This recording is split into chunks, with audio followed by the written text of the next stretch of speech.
Hey everybody, my name's Phil Eich and welcome to the Michigan Main Street Story Series. Got a very special guest with us today, Ben Muldrow of Arnett Muldrow. How's it going, Ben? I'm doing great. How's it going, Phil? I'm really excited to talk to you today. We met all the way back in 2020. I know. Which makes it sound like it was decades ago, and in a lot of ways it feels like decades. But it was an entire high school career ago. Yes. And honestly, like when I was like a little baby freshman community storytelling guy, and I was so fortunate to cross paths with you because I think you're brilliant and more than just brilliant, you're an amazing human doing really incredible work for so many communities across the country, and especially right here in Michigan, because as part of the Michigan Main Street program, when a community becomes part of that program, they gain access to so many technical services, and they gain access to you. And we'll talk about why that's so great in just a second. So maybe give me a little bit of a 101 of what exactly Arnett Muldrow is and what you guys do, and the role that you play in that. Absolutely. Arnett Muldrow is a place planning and branding firm. We've been around since 2002. We were all kind of working together before that, but the company has been around for 22 years. We're based in Greenville, South Carolina. I live up in Milford, Delaware, and kind of work out of here. But we have the privilege of working with communities all over the country that are trying to preserve and revitalize their heart. And whether that is economically, whether that is from a marketing and kind of, branding, place branding standpoint. And honestly, over the years, we've just been able to get our fingers into all kinds of different projects, whether we are working along the Mississippi Gulf Coast with Hurricane Katrina recovery, or whether we are, finding and seeing advancements with cool new trends like micro retail. It's been a pleasure working on the ground with the people who are making the difference every day. So yeah, pretty cool job. And you do a really great job at it. When I started traveling and working with communities, you're just everywhere. I'd be walking into Hartsville, South Carolina, and I'd send you a message like, "Hey, did you do the branding here?" Sure enough. Or Sheboygan, like all of these smaller communities in Michigan. Give me a sense of the scale and the scope of the branding work that you do. So over the past 20 plus years, we have had the privilege of developing brand systems for over 900 communities in 40 states and 5 countries. We have worked with 45 communities right there in the state of Michigan, between Michigan Main Street Program, Project Rising Tide, the RRC initiative. So I think one of the things that has allowed us to communities is the fact that the process typically seems to be fast-paced, and we kind of believe that most communities don't have a huge budget to invest on the development side of things.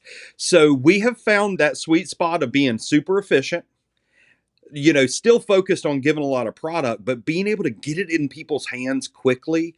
It helps to get over some of that typical community hump of, hey, let's analyze this for 6 months. Mm-hmm. And instead it gets them straight to, talking about themselves and sharing themselves. And almost most importantly, starting right there at home and reminding their friends and neighbors why the place they call home is special. So it's a huge, I love people.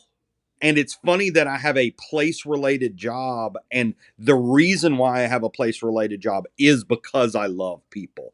I literally love learning about people and what they do and what they think is fun and what they think is delicious. That is the coolest thing. So, yeah. I want to say so many things to that. One, I think that's why Michigan Main Street has really taken hold of you and the work that you do.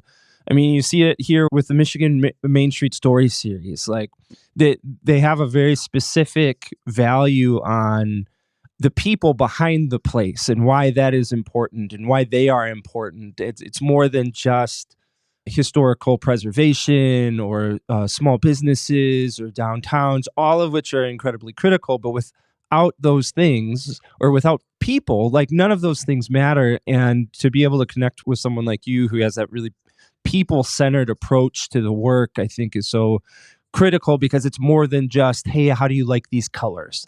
Or how, like, sometimes you work with designers who are really great at what they do, but they're about the design and they're about the object, and they can come out with something good, but sometimes at the end, while might be very impressive, it doesn't necessarily connect. And when you talked about the scale of your work, um, just to give a little bit of perspective to maybe communities listening to this that haven't experienced a brand process before, when you reference that 6-month process, 8-month process, that was exactly my experience. Took a community through a branding process with a different firm, and it was about 8 months long. And at the end of it, they got a great brand.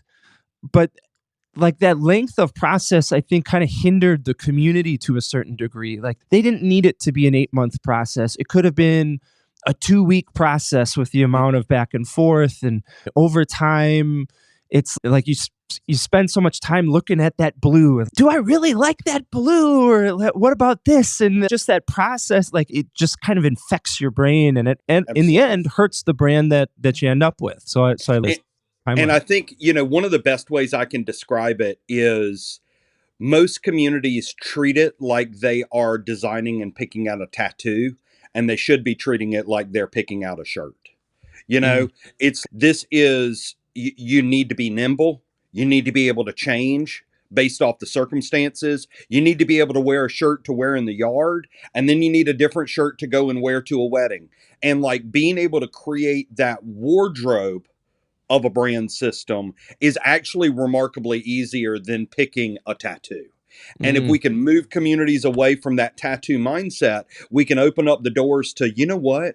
This is actually easier than we say it is, because it's okay for it to change and adapt. And, mm. it is okay. It's just more important that we have something that's connected to Yeah. each other.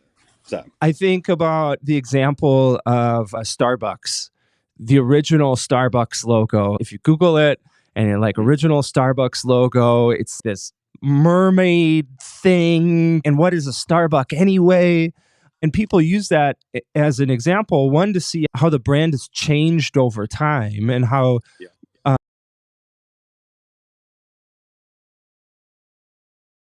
how it's different than it used to be, but also is like an emphasis that I love your analogy that it's more like a shirt than a tattoo.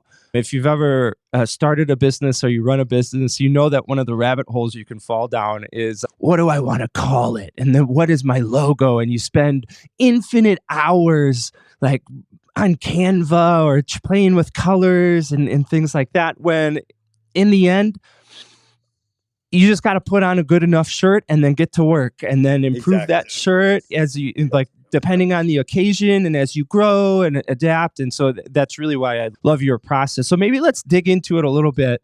Imagine that I'm Philsville, Michigan, just became part of the Michigan Main Street program, and they're like, hey, we want to send our branding guy over to help develop a community brand. And I don't have one. You're coming completely from scratch. Maybe I'm using a clip art graphic from 1992 that somebody found on the computer, and you're coming to Philsville. Kind of walk me through the step-by-step process of how you're going to bring a brand to my community.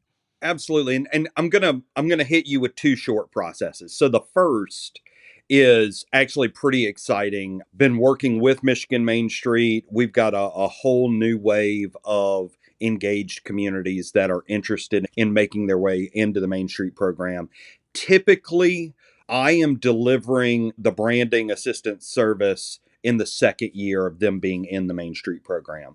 So, one of the things that we have just recently developed and are rolling out to the engaged communities is essentially a temporary brand, something that helps to connect a community to the Michigan Main Street program while they're building capacity. Because one of the hardest things is just like you described. I come into a community when they're still very young, when they're still very new at all of this. And then I essentially have to say, hey, some of those things that you have been doing and saying and representing yourself, that's not necessarily the greatest, and let's change those. Where instead now we're moving to a more deliberate process where we're going to give you a temporary identity that plays off the strength of the state brand, until you get to that opportunity to really have your own system. But the process itself, it is super fast paced, and it's really focused on me being able to experience things for myself and hear directly from the people. So typically I'm going to come in, I'm going to get a tour of the community, I'm going to get a lay of the land, figure out how it all works, and then I'll sit down with a series of focus groups. So, I always like to meet with obviously our Main Street board and committee members. I always like to meet with downtown merchants. My wife and I owned a downtown business in our own historic downtown.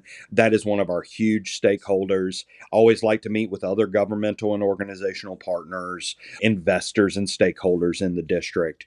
And from there, I pretty much am able to get the main topics, get the main frustrations, and I start to hone in on the primary components of the brand system.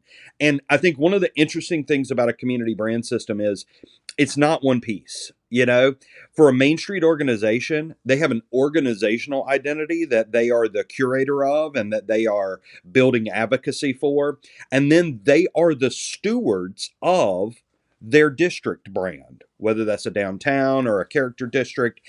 In the development of that is a marketing gift that they give and share freely to all of their stakeholders in their district. That is the basket that serves to hold together all of the diverse message that comes from our business community, all of the events that happen in our place. So you have this kind of advocacy side, and then you have this kind of marketing. And that's a super, super important lesson that we teach. And we show the communities how those things can look similar, but there needs to be just enough difference that even the stakeholders that are frustrated by what a group is or is not doing still feel invested in that greater destination brand. So we'll Mhm. go through and literally on the ground, we will create all of those tools for them. And typically, towards the end of the second day or first thing the third day, we present back a full suite. We show organization brand, destination brand, how the brand component extends into events and programs that the community might be doing, how it makes its way into wayfinding signage and street banners and merchandise. And so literally they have all of the tools to be able to just take this toolkit and run with it. So I'm just going to make you say it out loud one more time. So from the time that you land in Philsville, Yep. starting talking to focus groups, to when I have all of my brand, my community brand, all of these tools in my hand ready to go, what is that Two, time? 2 to 3 days. That is insane. It's just insane to me. And this is where I'm going to lose my brain a little bit, because folks listening to this, as somebody who has taken a community through a similar branding process, and they paid 5 times as much. Like, we got to the end of it and we had some tools, but then I had to go back and say, hey, we need a little bit different logo shape for this because it won't fit on this banner, or hey, this isn't working on a website, we need another something. And then that's extending the process, and then you get Yep. charged more for that. And so from day 1 to day 3, not just having one logo is Nope. it's incredible to me. And we're gonna broaden it a little bit in a second, talking about community branding as a whole. That it's more than just the logo. It's not just the logo. Like, how are you going to use it? What are the So different circumstances? It just blows my mind. I literally just wrapped one up for one of our Michigan Main Street communities last week. Got there on Tuesday night, presented to them Thursday morning. 110 different logo variations between the organization side and the destination side, making sure, just like you described, do you have vertical versions? Do you have horizontal versions? Do you have one color versions, reversed out versions? So it is, when you go and you buy a set of screwdrivers, and they're all these different sizes, and that of those 12 screwdrivers, there really are 4 that you're going to use all the time. But when you need that little stubby, thank God it's there. and you would have never bought the stubby all by Yeah. itself. And that's really what we aim to do. And I think that the other thing that is nice about the process is, first of all, we work exclusively with communities. So the one thing that we don't have to do is teach ourselves how communities market themselves. And that is what, a lot of times when you partner with a marketing firm, it doesn't mean that they're not good at it. It just means that part of what you are paying for is them having to learn how to market to the segment. We already know that. And then the other thing that we already know is we already know, what are the components that are going to be needed and what are the tools that an organization needs to get out of it. So when you have a rough deliverable list and you have an understanding of the industry, it allows you to go into a community and the things that are different about that place, they start to rise to the top. But then the other thing, and this is might be the most important thing that I say today, I think a lot of times communities make a mistake about what the goal of branding is. I think they feel like branding and the sole purpose of branding is to identify the uniqueness and share the uniqueness with everybody else. I disagree with that wholeheartedly. I feel like the job of branding is to pave the pathway to connection. The quicker I can make a person feel at home in a place, the more connection they have. And that connection will drive investment.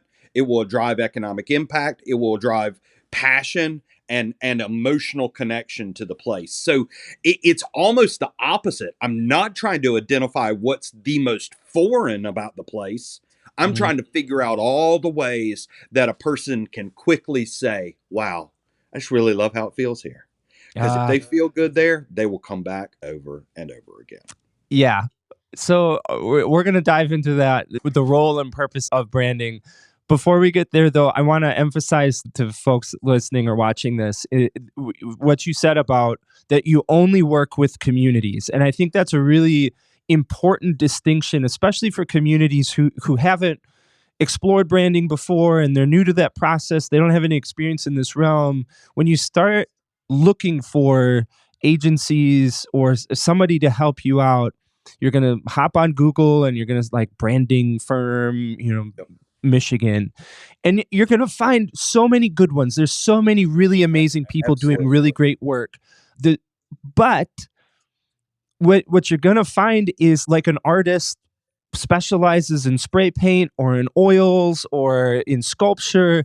As soon as you go to somebody who does really great work in what they do, let's say for large corporations, and say, we're a city of 2,000 people, it's a farm town, but we're on the up and we're trying to cultivate some XYZ and we needed some brand, they likely don't have any experience in that realm of how do you create a cohesive identity between 2,000 people or 100,000 people and all the different parts of this community. Like, how do you make that all work together? And that's such a significant strength with this service that you offer and Michigan Main Street offers is that you have decades of experience working with only communities. And so you know that really well. You're not just saying, I can get you a good logo, but you understand, like you said, the market segment.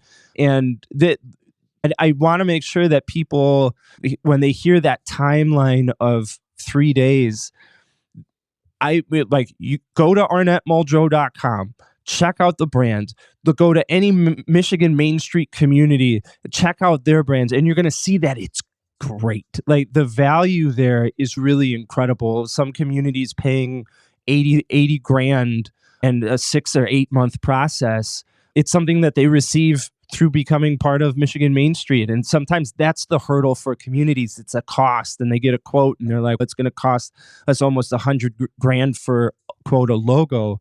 But this is something that you get as part of the program because they understand just how important that is.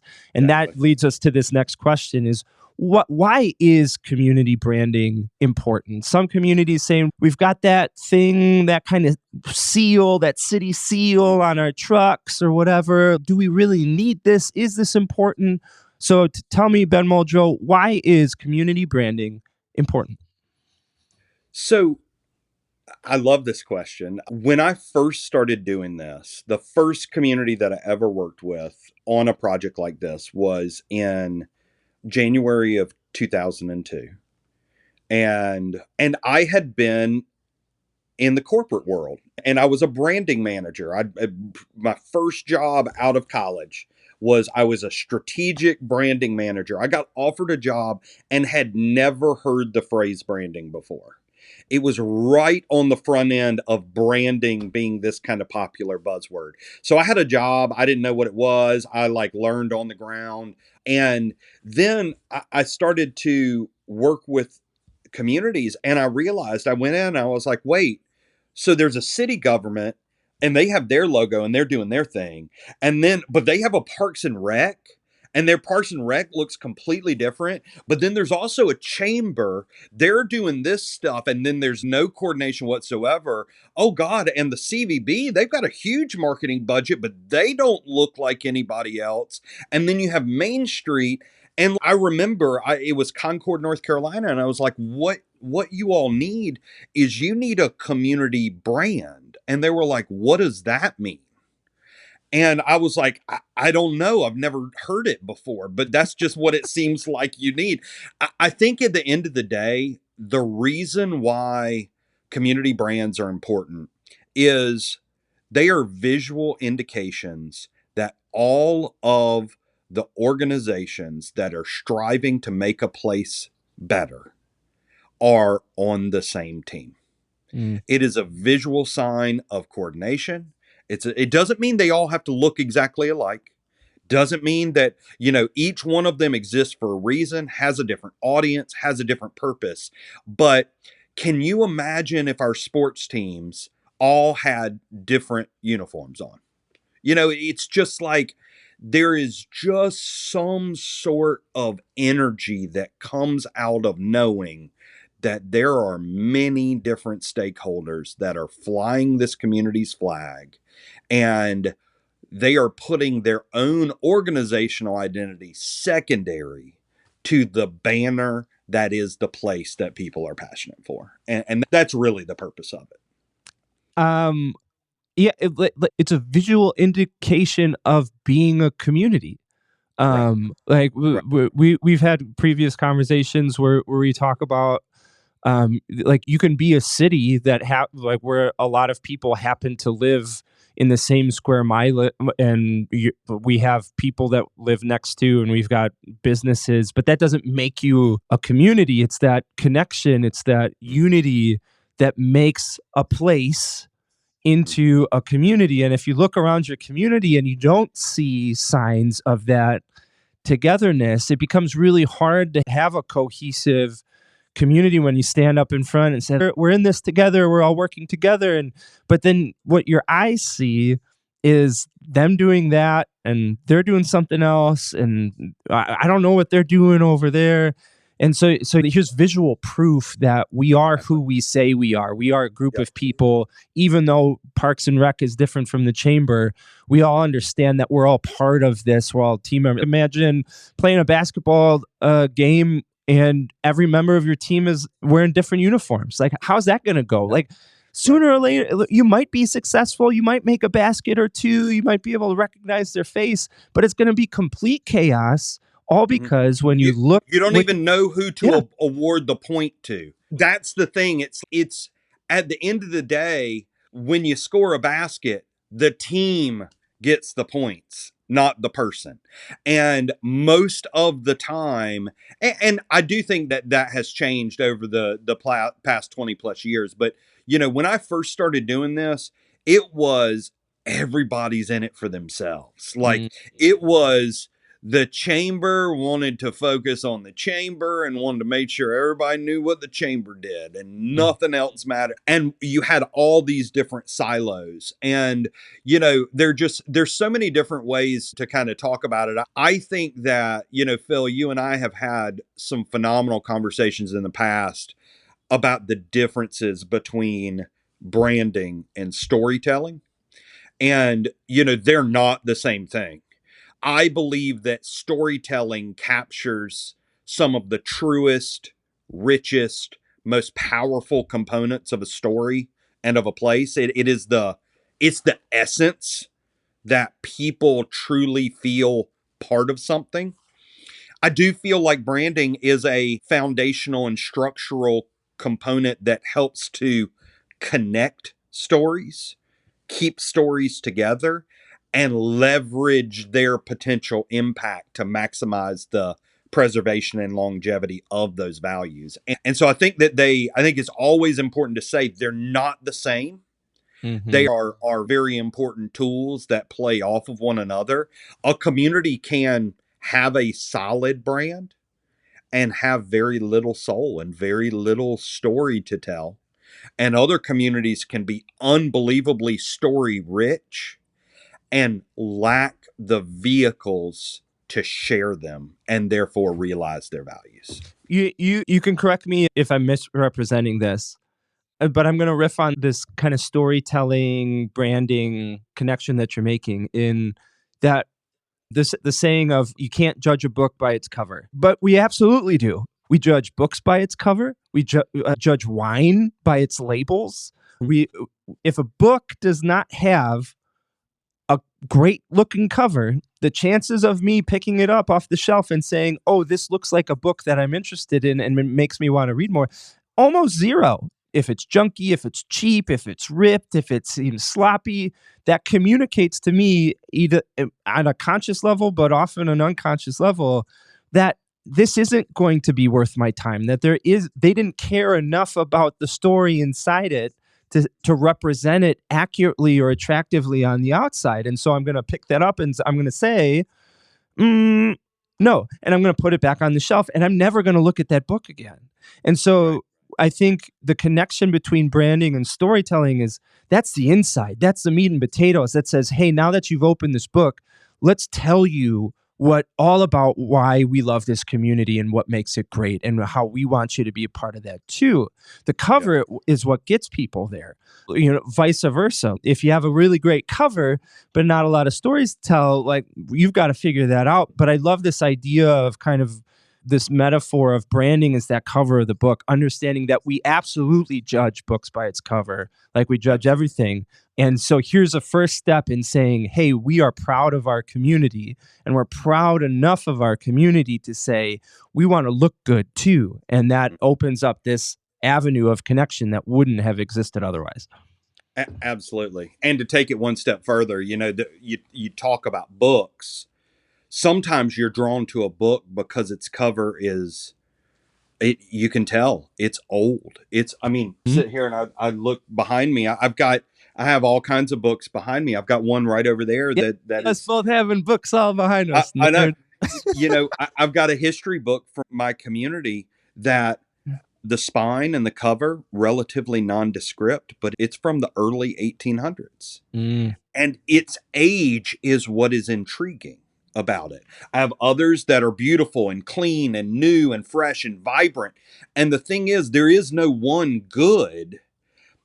It is absolutely essential that your cover and your pages are related.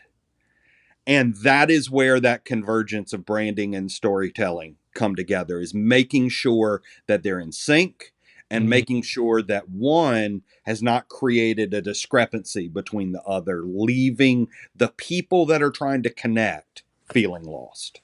Your point about an old aged book or a clean modern book, like both of those being attractive, I think is such a great point, because sometimes people are a little bit wary. Am I going to get a cookie cutter brand? Is it just going to be the same logo as everybody else?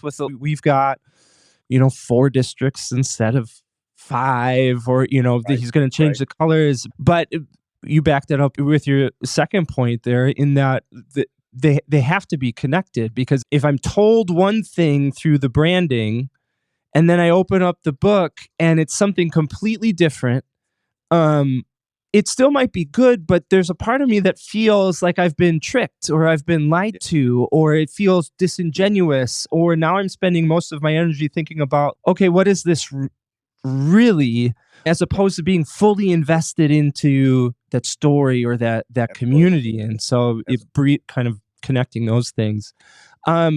let's talk about this a little bit deeper, and I want to talk about the mistakes, because we're already kind of talking about it, like the mistakes that communities make in branding, but Mhm. then also look what makes a community brand great. So let's take the Okay. mistakes first. When you Yeah. look out at communities, what to you are mistakes that communities make when they approach branding? So, a a couple of them. The first one that comes to mind is absolutely rooted in the right kind of thinking. It's just slightly flawed execution. They use a community brand to force all of the organizations to look too similar. Mm. And so therefore what ends up happening is you can no longer discern the difference between the school district and the chamber of commerce and the library and the city government, and that can be problematic. A good brand system creates automatic and understood visual connection while preserving the individuality of those organizations. It is important for us to know that there are multiple groups making this happen. It is important for us to have the receptacles so that when one group makes a misstep, that we don't lose faith across the board. So Mm. that's one thing that I think is big. Another thing that I think is big, from a process standpoint, when you spend so much money to develop it, you oftentimes become reticent to change it or update it to keep it in line with market trends. Yeah. But we So, paid 75 grand for that logo. We can't change that. exactly, Yeah. exactly. So, Yep. when you're going through and you're developing a brand system, you're identifying typefaces, you're identifying color palettes, what do we apply to our wayfinding signs? We probably need our signage to outlive our market driven updates. So, making sure that we have appropriate components, making sure that we're not designing ourselves into corners so that our own implementation forces us to look, obsolete or out of touch. Those are kind of the big things. And, again, those are all communities who are trying to do it the right way. They automatically, they take it one or two steps too far. And then I think the final thing, and this is just it's the thing that I think is important to say out loud. Community, when you go through this process, it forces you to become introspective. It forces you to think a little bit about yourself. Um, they love to talk about taglines. Everybody loves a tagline. Mm-hmm. Um, I just want to share with you all that any derivation of preserving the past, embracing the future, although I understand what you mean, just know that is simply the first round of introspection. It is like the moment that you start to be mindful of yourself, you will come to discover that you want to be a place that is simultaneously mindful of where you've been, where you come from, what your backstory is, while still having a vision and focus on your future, your potential, and what you want to be. I just urge you to push past to that next level of creativity. That is an indication that you're starting to get creative, but Mm. don't be quick to be like, we got it, preserving the past, Yeah. embracing the future. Yeah, you have variations of live, work, and play as Yep. well. And Yep. the branding process is an opportunity for communities, I think, to ask questions about themselves that haven't really been asked before. Right. We're especially if you're administering the community or working for the community in some capacity, like you've got so much work to do. You're trying to do your thing. You're trying to make things happen. Like you've got the blinders on because you're just trying to do really well for your community, and in the process of that we sometimes miss the opportunity to say who exactly are we, like what when people ask what is Philsville, Michigan, I may never I might have worked for the community for the last 50 years, but I never took the time to say who are we really. We're a great place to live, work, and play. What does that mean? I'm thinking about the Toyota method, which is a production method all about efficiency and avoiding errors and things like that. And one of the techniques there, I believe it's like asking why like 7 times or 3 times or something like that. Basically saying like you identify this issue or this idea, and then you say why. And then you ask it again, and then you ask it again, and then at the end of it, now you have the truth because you understood that the answer was more than just that superficial level. And when we're talking about Absolutely. community branding, like we're a great place to live, work, and play. That could absolutely be the truth. But when you talk about the importance of branding, it's also a differentiator. If you look exactly the same as the 40 other communities in your state or your region that use live, work, and play or embracing our past while looking for the future, you look exactly the same. And to somebody from the outside, I'm not interested in that. I don't want 40 different communities that all look the same. I want you. And that takes asking these questions and then saying, what else is there? Who are you really? And so branding, I think, is really an opportunity to get to know yourself better Absolutely. than you did. And I'll tell you, one of the questions that gets the most like weird facial expressions is, why are you here? Why is this community here? Why do you exist? And it's almost jarring to a lot of places. And it's no, I'm gonna keep asking you this question until you explain to me why here. You Mhm. know, a lot of communities in the central part of the country, it has to do with, we're here because the railroad and because they had to have a water tower to be able to, reload the steam locomotive or whatever.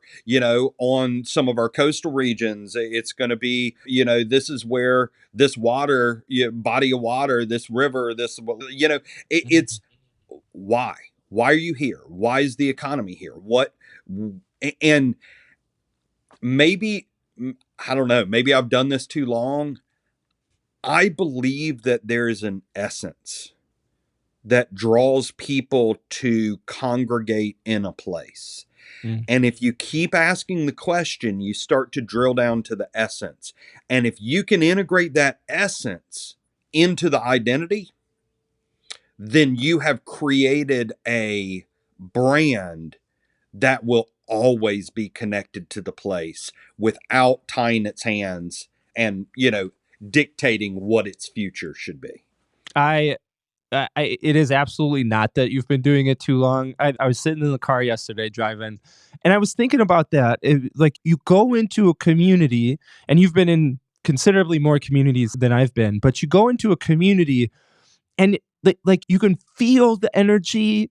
You walk into a business and you can feel like, do the employees want to work here, or are things really weird and stressful behind the scenes? And look, when you walk into community after community, you start to really be perceptive to that yes, you might have the same population, and yes, you might have both been birthed out of the steel mill, but that community 10 miles down the road from that community are completely different in terms of vibe and in terms of essence. I love the word essence, in terms of energy. And I think that's a great segue to what makes great community branding, in that you're saying that it's really about discovering what makes that community and then bringing it up through the branding. And I'll tell you, I'll share a quick story with you. It's one of the coolest that I've come across. We worked in a small community in South Carolina called Pacolet. And they had one of the most amazing small town mayors you'll ever meet. Pacolet was a true textile mill town. Mm. The textile mill located there because they harnessed the power of the water to run the mill. The mill used their economy to build the houses. They owned all of the houses. And when you worked in the mill, you lived in a mill house because that was part of your pay. They ran the only stores in town, so they paid you in their own currency, and then you went and you spent it at the store. And the wife of the mill manager loved flowers. So the mill manager started a greenhouse. and they started growing flowers in the greenhouse, and they would take flowers and put potted plants on the front porches of all of the houses in town. And it became part of their essence. And now when fast forward 100 plus years, when new people move into Pacolet, people come and greet them with potted plants. And it's just what they do. And one person, one passion, one hobby, one love turns into the character of place. And that is what you're looking for. Those are the stories. Mm, incredible. Like I'm thinking about like Holland, Michigan, Mm, the Tulip Festival. Like you think of a festival all about tulips. Heck yeah, like yeah. 500 to 750,000 people come into Holland, Michigan over the course of a couple days. Grand Haven, Michigan. Mhm. Coast Guard Festival, another 750 grand. About celebrating the Coast Guard. Conway, Arkansas. The biggest community event in the entire state of Arkansas, the Toad Suck Festival. And it potted plants. And so you're looking at your community and saying, who are we really? What is our value? What is our tradition? What are the things that we've done? What are our stories? And then you're showing all of those things to the world in a little snapshot called a logo or called the brand or called, whatever it is. And I think that sums up exactly why community branding is so important. How are you going to show how amazing your community is to the world? It's taking this first step and saying, let's put together this community brand. Ben Muldrow, I want to thank you so much for the work that you do for so many of our Michigan communities. Really, I can't overstate just how important this service is to communities, especially communities who don't currently have a brand. They know that's something that they need, but there's so many other things to do. While becoming part of the Michigan Main Street program, now you have access to that. Now you can check that off your box and you say, cool, we've got our banner so we can go into battle. We've got our uniforms so that we can play as a team. Now what can we accomplish because of this? It's really incredible. So I want to thank you for all the work that you're doing for all of the communities here in Michigan. Thanks so much, Ben. Hey, thank you. And it's an absolute pleasure. It's always great to feel like I have multiple places to call home, and Michigan's definitely one of them. And, definitely one of the strongest Main Street programs in the country. The technical services and the programs that they launch and the things that they do are they're groundbreaking. They are truly flying the flag, and they are not just helping their communities, they are pushing the entire national movement forward with their work and their investment. So it is truly my pleasure to be a part of it. Yeah. Thank you so much, Ben. Thanks.